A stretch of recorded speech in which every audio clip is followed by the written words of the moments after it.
I had always wanted to visit Indonesia, but I just never wanted to go alone. As much as I hate to admit it, there are just some countries that are better experienced when you're with people. And this is coming from someone who has been on 14 solo trips and absolutely adores them. However, there are just some destinations where you won't enjoy as much alone as you would with other people. And for me, Indonesia was one of those places. But as you know, life doesn't always go the way you want it to. So it was either I don't go or I go alone. So of course, I chose to go alone. In October 2025, I packed my bags and I spent 10 days solo traveling around Indonesia. I managed to visit Ubud, Nusa Penida, Gili, Canggu, Seminyak, Nusa Dua and Uluwatu. Don't ask how I did it, honestly, it was a very jam-packed itinerary.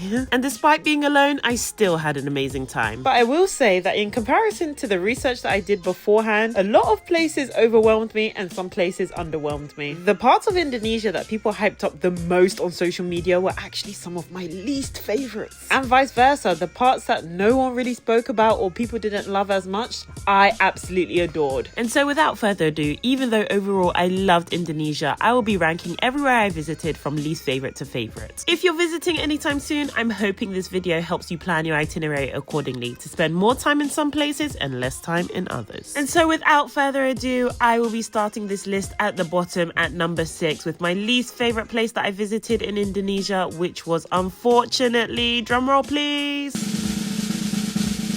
Canggu and Seminyak in Bali. I'm grouping Canggu and Seminyak together because they're only half an hour away from each other, and to be fair, I spent an equal amount of time in both of these places. Now, this is the main tourist hotspot of Bali and pretty much where everyone starts, and sometimes people just stay here for the whole trip, which I could never personally. There is a lot to do here. There's beaches, there's great restaurants, shops, beach clubs, nightclubs. There is a lot here. So I'm gonna start with the positives. Canggu and Seminyak are obviously great bustling villages on the southwest of Bali. The hotels, villas, everything are some of the nicest I've ever seen, as it is with the whole of Indonesia, but I'd say they are particularly nice in Bali. Now, what I didn't like about Canggu and Seminyak, I'm sure you can already guess what I'm going to say because people complain about it all the time, but there are just way too many tourists and digital nomads here. Now, of course, I had already done my research. I already knew that people were saying this, but I'm someone that actually quite likes being around tourists, especially when I'm solo traveling. It's just a great opportunity to meet new people. But this was on times 20 scale. This was way too much, which of course means that the traffic here is awful. I thought it was going to be quite like a normal backpacker vibe, which I'm used to, and obviously it's great to make friends.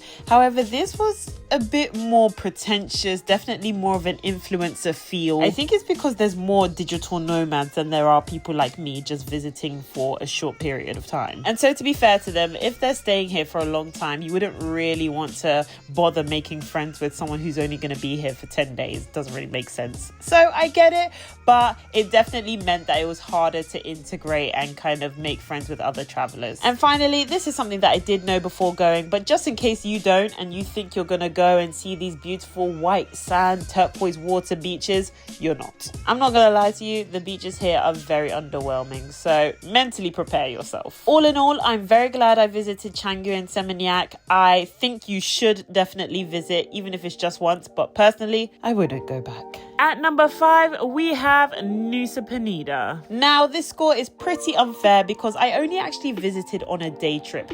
But I thought I'd include it anyway because there's a reason why I decided not to stay there. Now, pros of this place, absolutely beautiful, stunning scenery. I think if you love nature and adventure, this is definitely the place for you. I decided not to stay here because there's not that much to do. Yes, there's beaches, snorkeling and diving, but the current here on Nusa Penida is very strong, so it kind of makes it a bit unsafe. It's definitely less developed than mainland Bali, and personally, I just didn't think it was worth staying here. I thought the day trip was enough. I would personally recommend that you do the same because everyone I spoke to that stayed on Nusa Penida Island says that they wish they just did a day trip instead. Coming in at number 4, we have Nusa Dua. This is definitely a quieter, more upscale area of Bali in comparison to Canggu and Seminyak. There are a lot of family travelers here, which I understand because, yeah, it's just so much more peaceful, to be honest. There's less traffic and the beaches are definitely more what you'd expect of the white sand, clear water type. I'd say disadvantages, it's not really fun. You would come here just to relax. There's not a lot to do. There's no real nightlife. It's just kind of peace. So if that's what you're looking for,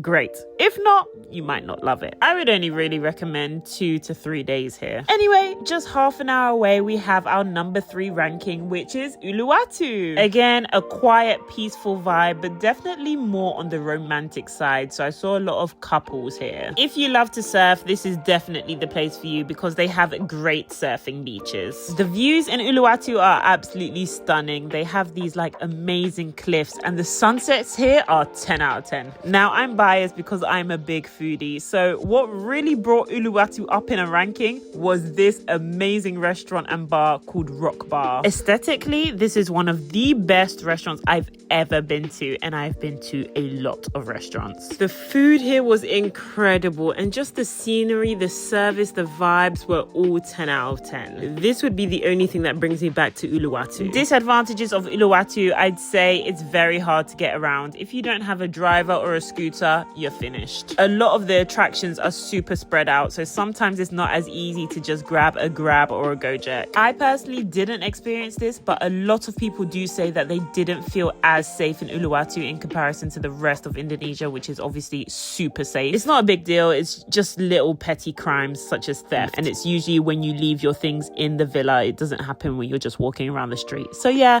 just bear that in mind.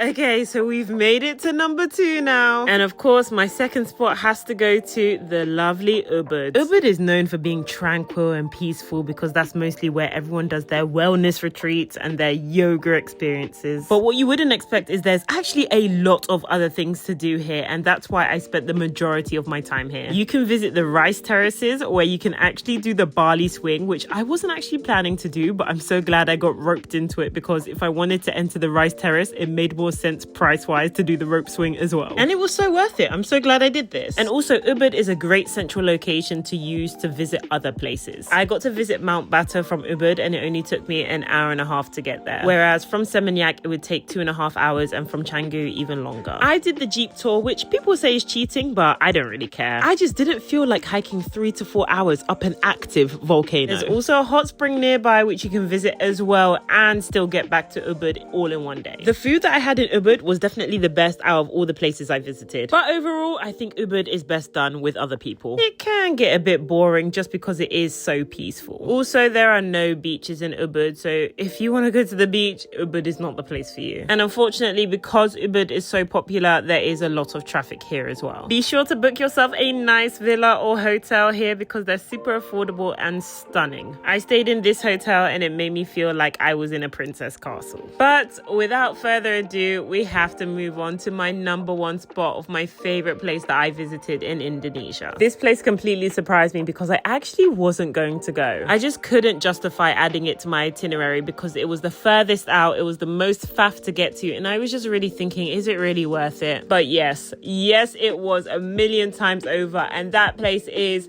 Gili Tea.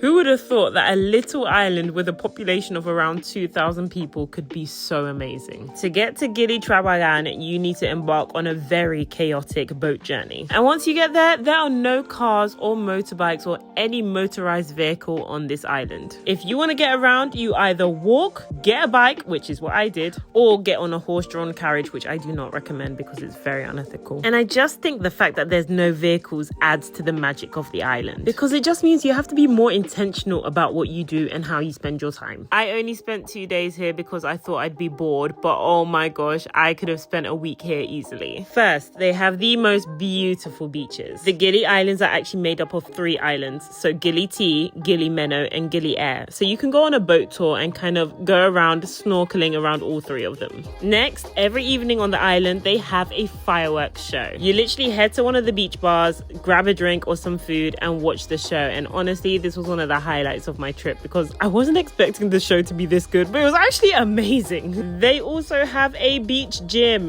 This is perfect for all the calisthenics enthusiasts like me, which means you're getting your workout in, as well as, of course, cycling around the island. My favorite thing is that you could just be cycling and then bam, cows. You're really at one with nature and wildlife on this island, which I absolutely loved. Now you may be thinking, okay, chill island life. No, in the evening, this place goes absolutely feral. There are so many bars and clubs here, and it's just a genuinely good time. The best thing about the island being small is that you're all going out to the same places, so you get to bump into your friends at all the different bars, which is super fun. Gili is what I thought Canggu was going to be. Laid back, carefree, fun, and just a good vibe overall. This is where I made the most friends with other tourists on this trip. So if you're traveling alone and you're looking for that solo travel backpacker vibe that you didn't and won't find in Canggu and Seminyak, this is absolutely where you're gonna find it. And unfortunately with that, we have to draw to a close. Guys, I hope you've enjoyed this video of me ranking my favorite and not so favorite places that I visited in the whole of Indonesia. I personally don't think I'd revisit because I feel like I ticked off everything that I wanted to. This trip was a great reminder that sometimes there'll just be no one to go with. That doesn't mean you shouldn't go. Life waits for absolutely no one, and you should never do tomorrow what you can do today. I hope you enjoyed this video, and I hope this helped you if you're planning a trip. And if you've already been, please let me know what you thought. I'm sure there's many people that agree with my comments and many people that don't. Regardless, I want to hear them all. Be sure to drop a comment, and whilst you're at it, don't forget to like and subscribe. Thank you so much, guys. Bye.